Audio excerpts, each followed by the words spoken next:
Once upon a time, in the village of Uli, lived the most beautiful maiden you would ever meet. She was so beautiful that the villagers would often sit and make monetary bets on how much the dowry would cost to marry the beautiful Ijeoma. The young maidens wanted to be her, and the young men were ready to do anything to marry her. Ijeoma, on the other hand, was fully aware of the madness her beauty was causing in the village, and she loved every bit of it. Those were the moments her mother, Nneka, had prepared her for her entire life. My gold, her mother would call her when she was younger. You will marry a wealthy husband who will bring us all the wealth your late father could not offer us, she would tell her as she braided her hair.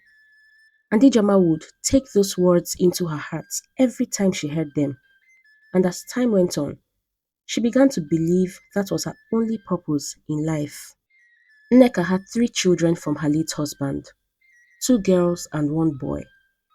But Ijeoma was her favorite for obvious reasons. Ijeoma's siblings, Chidera and Ebere, were always treated like second-class citizens in their home. Their entire life's mission was to make Ijeoma happy. When she was sad, they had to sing or dance to make her smile. Whatever they ate at home was dependent on what Ijeoma was craving. They referred to her as Queen instead of her name because their mother insisted it would remind Ijeoma that she belonged to royalty or wealth. And worst of all, Nneka would send Chidera and Ebere to some villagers to work, and their wages was used to take care of Ijeoma. She would encourage them as she took their money, saying, "Do not worry. When your sister brings that man that we are all waiting for, all our lives would change for the best."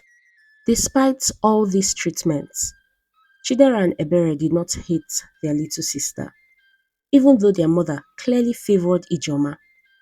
They stayed close to her because they remembered their happy times together as kids and still saw her as their sister, not just the queen their mother wanted her to be. They knew Ijeoma was also stuck in their mother's plans, so they could not be angry at her.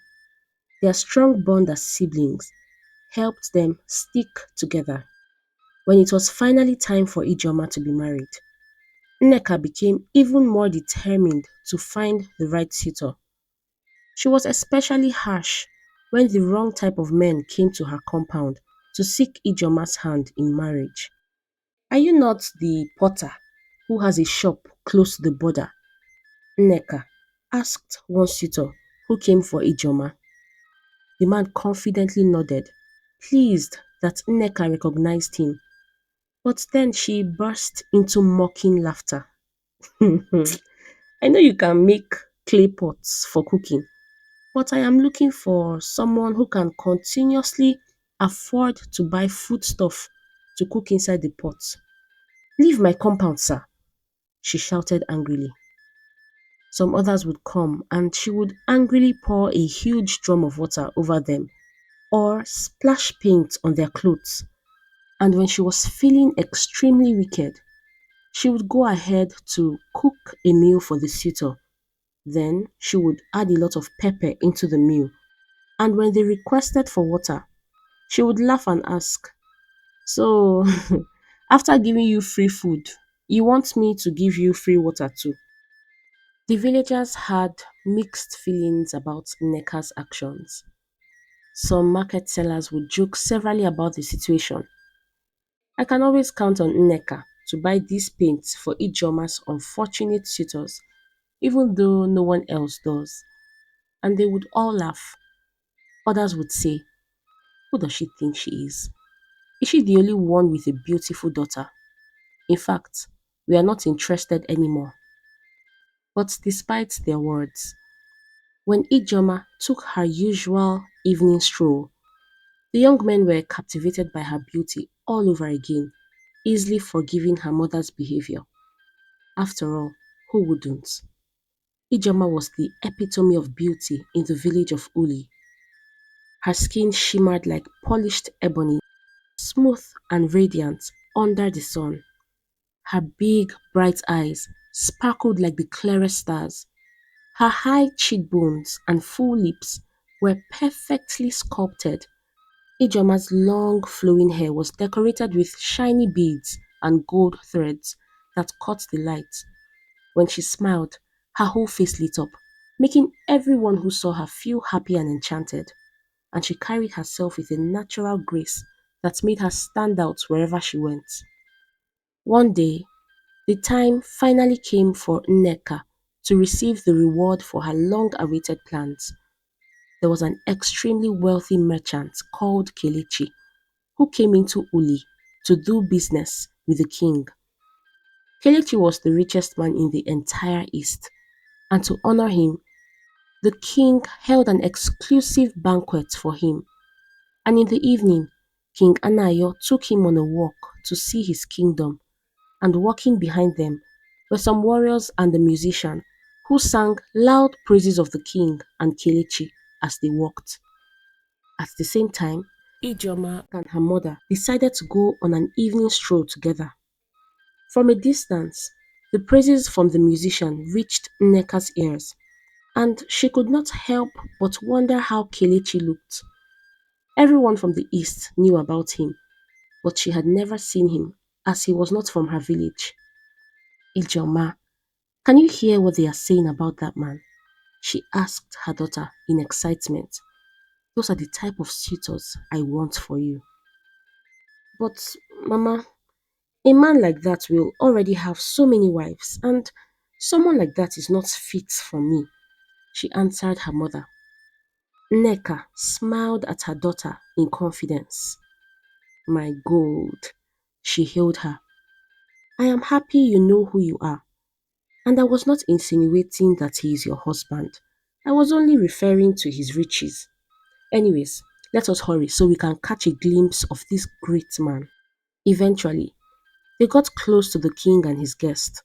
So Nneka and her daughter greeted politely, and just as they were about to continue walking, Kelechi called out to Ijeoma. Excuse me, young maiden, he said to her. Kelechi and the king exchanged glances to acknowledge her beauty. Are you looking for a new wife? The king asked Kelechi, but he laughed gently and said, since my wife passed away, I have not been interested in any other woman, but I believe this beautiful maiden will be a wonderful fit for my only child, Chike. Nneka was very excited. If anyone had told her that her gold would be chosen by Kelechi to marry his son, she would have never believed. All her hard work had finally paid off. Afterwards, Kelechi informed Nneka that he would come back with his son and king's men to officially make their intention known, and so the agreement was made in the presence of the king Anayo. News rapidly spread around the village. Many of the villagers became friendlier to Nneka. They wanted to be friends with the in-law of the wealthy Kelechi. Nneka, on the other hand, spared no expense. She sourced for funds from her other children, who were now married, and when that was not enough, she borrowed from people promising to pay back. She knew that once her daughter was married into Kelechi's family, her financial worries would be over. 2 weeks later, as promised, Kelechi came with his kinsmen, but when they all sat down, Nneka noticed that the men he had come with were all the same age as Kelechi. So she asked, Nda Kelechi, you said you will be coming with your son, but I have not seen him. Or is he on his way? Kelechi smiled and responded, apologies, my in-law. You know my son Chike is the heir to all my wealth. He had to attend to urgent business matters in a distant village, but he trusts my decision. Nneka laughed out loud and said, of course, I understand.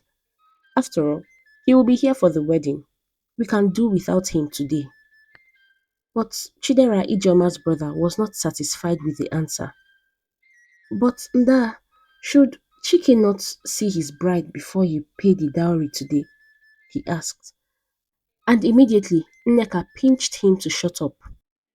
My son, Kelechi answered, nobody will see Ijeoma and refuse her as their bride, he said, and everybody laughed in agreement.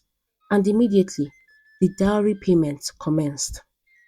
Soon after that, a date was chosen for the wedding, and preparations were in full gear. Nneka put her daughter through several expensive beauty treatments, and she spared no expense in the wedding preparations. It just had to be grand, because the beauty from Uli was getting married to the great Chike. In the midst of all these preparations, Ijeoma would quietly wonder about her groom and what he looked like. Yes, she was happy she would be married into riches like her mother desired, but secretly, she also wanted to love and be loved by her future husband. And each passing day leading to the wedding, her anticipation grew. When the day finally came, she got dressed in the most beautiful attire and she was adorned with the most royal beads. Several prestigious guests invited by Kelechi flocked Nneka's compound, including King Anayo. The visitors brought many gifts, and the villagers watched in admiration each time someone influential arrived. But all that did not concern Ijeoma so much. Several times, she would peek through the window of the room she waited in, hoping to see when Mazi Kelechi and his son would arrive. After what seemed like eternity to Ijeoma, Chike finally arrived with his father and several other kinsmen. The musician sang praises of him and his father as they walked into the ceremony. Ijeoma ran to the window to catch a glimpse of him, and when she did, she was pleasantly pleased. Chike was a good looking man, well built with a charming smile, but despite his looks, Ijeoma could not help but wonder why he was so plainly dressed. For goodness sakes, he was the groom, but she overlooked it and said to herself, I've always heard that wealthy people do not like to be overdressed. The wedding ceremony eventually began, and Ijeoma was ushered out to meet her husband. The drums played beautifully, blending with the melodious tune from the African flutes, and Ijeoma danced elegantly, swaying her hips to the tune of the music. Afterwards, she handed the cup filled with wine to Chike as tradition demanded to signify that it was her husband. The whole crowd cheered in excitement, but to Chike and Ijeoma, the world was silent, and it was only them that existed. As their eyes met, it was clear they were attracted to each other. One would believe they had been in love for many years. Indeed, Kelechi perfectly matched his son to a woman he knew he would like. The marriage ceremony was over, and Chike and his bride made their way home. However, Ijeoma rode in a separate carriage, while Chike rode together with Kelechi because they had urgent matters to address. When they finally arrived at Kelechi's home, Ijeoma was stunned. His home was magnificent, nothing like she had seen before. Chike went to his bride and said, My wife, welcome home. The maid will usher you to our quarters. Give me an hour to finish my conversation with my father. He will be traveling tomorrow, and this is the only chance I have, he told her. And Ijeoma blushed. She loved the way her husband spoke. As instructed, the maid ushered her into her quarters. But when Ijeoma entered, she was alarmed. The quarters were very plain. Are we in the right place? She asked the maid. Yes, this is Master Chike's quarters, the maid answered. Ijeoma asked her to leave, but she was still in shock. She stepped outside the quarters to ensure she was still in Mazi Kelechi's compound. Chike's quarters and the compound were like two different worlds. Well, I guess this place was lacking a woman's touch. Now that I am here, I will beautify it to my standards, she said to herself. Ijeoma decided to start opening the gifts she received from her wedding while she waited for Chike. There were a lot of gifts, and she could not wait to see what each contained. Slowly, she unwrapped them, revealing pots, expensive materials, and many more things. But she soon got sleepy, and in a matter of time, she lay beside the huge pile of gifts and slept off. Wake up! Ijeoma heard someone say in her sleep. She rubbed her eyes and saw Chike in front of her. She did not realize she had slept off. My husband, I was waiting for you, so I decided to open our gifts while I waited, she said as she yawned. But Chike was not pleased. We should have discussed this before you began. Do you not know that we can gift these items to others when we are invited for occasions? That way we will save money, he said, alarmed. Ijeoma was confused at his answer, but she decided to not ask any more questions. I am sorry, I was not aware, she answered him. Chike felt he might have been too harsh, so he apologized. Then he sat next to her and said, You made such a beautiful bride. You are a beautiful woman, he complimented, and she smiled back at him. Thank you, she responded. Then she looked at him and said, You know, if I had met you on the road, judging from your attire, I wouldn't have known today was your wedding. Chike laughed. I'm a very simple man. Why do I have to spend all that money on an occasion when I can simply wear one of my pre-existing clothes? He responded. You mean you did not get new clothes for the wedding? Ijoma asked in shock, and he nodded proudly and said, I've had this attire for 3 years, and it has served me well. I believe money should be kept for important purposes. Did you see the amount of food items my father brought to pay your dowry? I told him we cannot be wasting money like that. And when he insisted, I refused to go with him. He also offered to get me a new traditional attire for today, but I stood my ground as always and put on the attire I have on now. I cannot be part of such wasteful lifestyle. Ijoma's heart began to beat in fear. What had she gotten herself into? Kelechi told her mother that Chike was on a trip, which was why he was not present at the dowry payment. I'm hungry, she said, finally finding her words. Can I please get some corn and pear to eat? She asked. No, pear is almost out of season, so anyone you find now will be overpriced.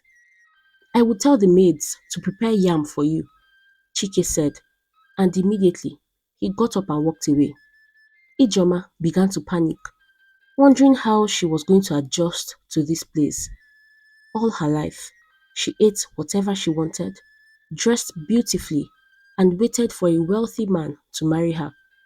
But now, she did not need a prophet to tell her that, although she was surrounded by riches and wealth, she did not have access to it because her husband was extremely stingy. Several days passed, and each day revealed new sides of Chike. Ijoma soon discovered that her husband owned only 8 pieces of clothing, which he wore in a strict rotation. Their quarters were plain because Chike believed that decorations were a waste of money. Are the decorations going to talk to me when I am bored? He would say, whenever Ijoma asked him about it. Sometimes she found his reasoning so ridiculous that she wanted to laugh. But then, realizing how much it affected her, the laughter would turn into tears. She had left most of her clothing in Uli, hoping that her husband would buy her luxurious new outfits. Chike's stingy nature quickly began to place a huge strain on their marriage. I do not understand why you need all these things, Chike would complain. Even when she asked for basic necessities, we need to save money, he would say. What are we even saving for? Chike, look around. You can see we have enough money. Let's enjoy ourselves a little, Ijeoma would argue. "Hmm, Speak for yourself. I am enjoying my life just fine," he would say with a laugh. Ijeoma became frustrated and alone. Her days were filled with constant back and forth between herself and Chike, and she had no one to confide in. Her father-in-law Kelechi had left on a long trip soon after her wedding, as if he had known what was coming and wanted to avoid it. Desperate for companionship, Ijeoma began to seek solace in Amaka, an older maid who worked in Kelechi's household. Through her conversations with Amaka, Ijeoma learned more about Chike's past. Kelechi only met his son 2 years ago, Amaka revealed. My master, Kelechi, and Chike's mother were young lovers. When she got pregnant, she ran away because Kelechi's parents threatened her. She was the daughter of a poor farmer. Amaka explained that no one knew why Chike was the way he was, but Kelechi let him be because he was overjoyed to have a child. His wife had never borne him a child before she passed away, so when Chike showed up, Kelechi celebrated with a feast. Amaka also advised Ijeoma to learn bead making. I can take them to the market and sell for you. At least, you can use the money to buy some things for yourself, she suggested to Ijeoma. Ijeoma took Amaka's advice to heart and began learning bead making urgently, as she needed to earn some money for herself. Meanwhile, back in Uli, Nneka was growing increasingly restless. It had been 3 months since the wedding, and she had expected to be swimming in wealth by now. The people she had borrowed money from were starting to demand repayment. In desperation, she sent a message to her daughter asking why she had been left to suffer. Nneka was confident that the messenger would return with many bags of cowries, so she invited her creditors to gather at her house on the same evening the messenger would return. But she was in for a shock. Instead of bringing back wealth, the messenger returned with sad news from Ijeoma. Ijeoma narrated to him how pitiful her life was as a married woman. To make matters worse, she even went so far as to ask her mother for a loan if she had any money to spare. Nneka nearly fainted when she heard the news. In a panic, she tried to flee, but someone noticed her and alerted the others, who quickly chased her down. And when they caught up with her, she pleaded desperately, "Please, have mercy on me. I'm an old woman," she cried. "Were you young when you borrowed the money from us?" One of them fired back at her, but she continued to beg for more time, and eventually they agreed to give her a little longer. Nneka immediately turned to her other children for help, sharing with them what Ijeoma was going through. Chidera, her eldest son, spoke up angrily. "Mama, I knew something was wrong, but you were only interested in money. Well, we can't keep paying for your mistakes. We'll give you what we can, and then we'll send some money to Ijeoma. We have our own families now. If we pay off such a huge debt, our own families will suffer," Chidera said, speaking on behalf of his sister Ebere. Then she added, "We have sacrificed enough over the years to support your plans, and we can't do it anymore." Realizing she had no other choice, Nneka sold her only plot of land to pay off the debt. She also knew she had to find a way to support herself, so she decided to sell fruits in the market. However, when she went to sell, the villagers began to mock her. "How can Kelechi's in-law be selling fruits in the market?" they asked amongst themselves. Some of the men she had once looked down on would deliberately buy from her, only to laugh in her face. Nneka felt humiliated, but she knew this was her fate now. Moving forward, she would live on the profits from her fruit business and whatever income her children sent to her. As time passed, Ijeoma mastered the art of bead making and was finally ready to sell her creations. But before doing so, she decided to do something unexpected. She gifted the first piece to her husband. I thought this would look good with that white attire you always wear on Sundays, she said. Chike carefully examined the beads, his eyes narrowing as he took them in. This is well crafted, he said slowly, holding the beads up to the light. But why would you spend your time on something like this? Bead making won't bring us wealth. Ijoma, prepared for his usual frugality, replied gently, "It's not just about wealth, my husband. I made this for you because I care for you. I know you don't like to spend money on things that are not necessary, but this is a small gift from me to show my appreciation for you." Chike was silent for a moment, clearly taken aback by her sincerity. Finally, he nodded, and to Ijeoma's surprise, put the beads around his neck. "Thank you," he said quietly, almost awkwardly, as if he was not used to expressing gratitude. Ijeoma smiled, feeling a small victory in her heart. She knew this was just a tiny step, but it was a step nonetheless. Days turned into weeks, and Ijeoma continued to make and sell beads, slowly accumulating enough money to buy small things that brought her joy, like a new piece of cloth, and occasionally she would give Chike one item or the other.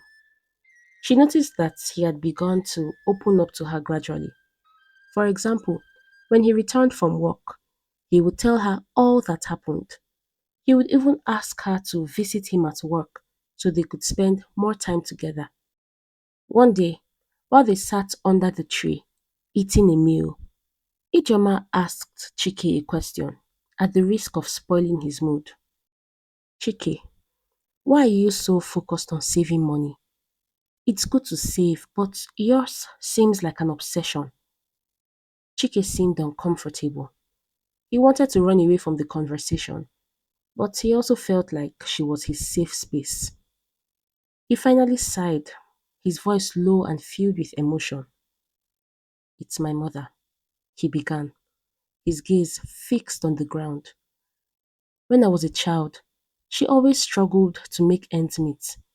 We barely had enough to eat, and she constantly worried about money. It was a hard life. And she would often tell me, 'Chike, never waste money. Save every coin you earn, because you never know when you might need it.'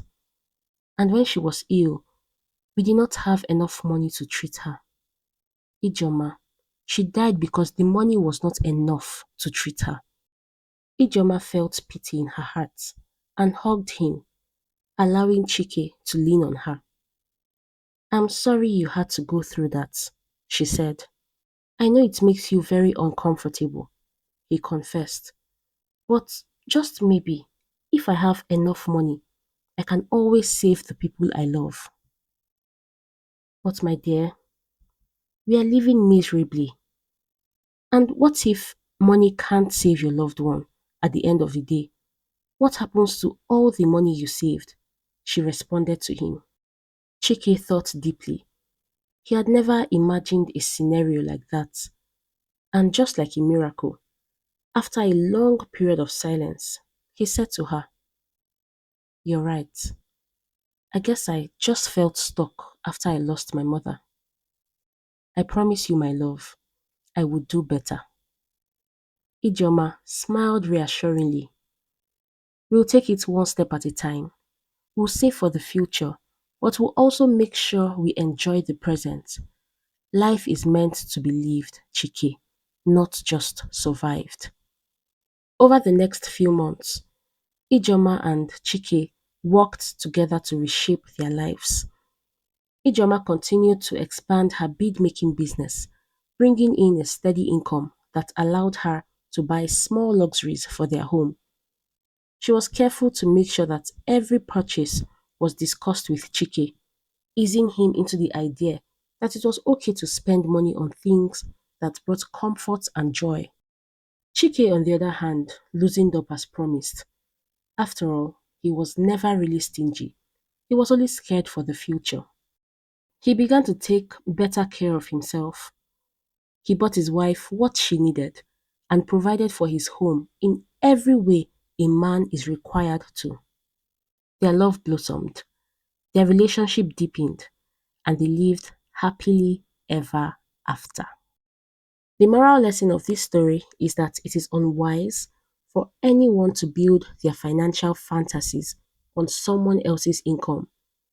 The Bible says in Proverbs 10 verse 4 that being lazy will make you poor and hard work will make you rich. Instead of viewing someone as your ticket to a better life, focus on working hard and building your own future. And with God's grace, we can all find success. Remember, there is dignity in hard work. Thank you for watching today's story. If you enjoyed it, please like and share with your loved ones. And let me know what you learned in the comments. I always enjoy hearing from you all. Until next time, bye.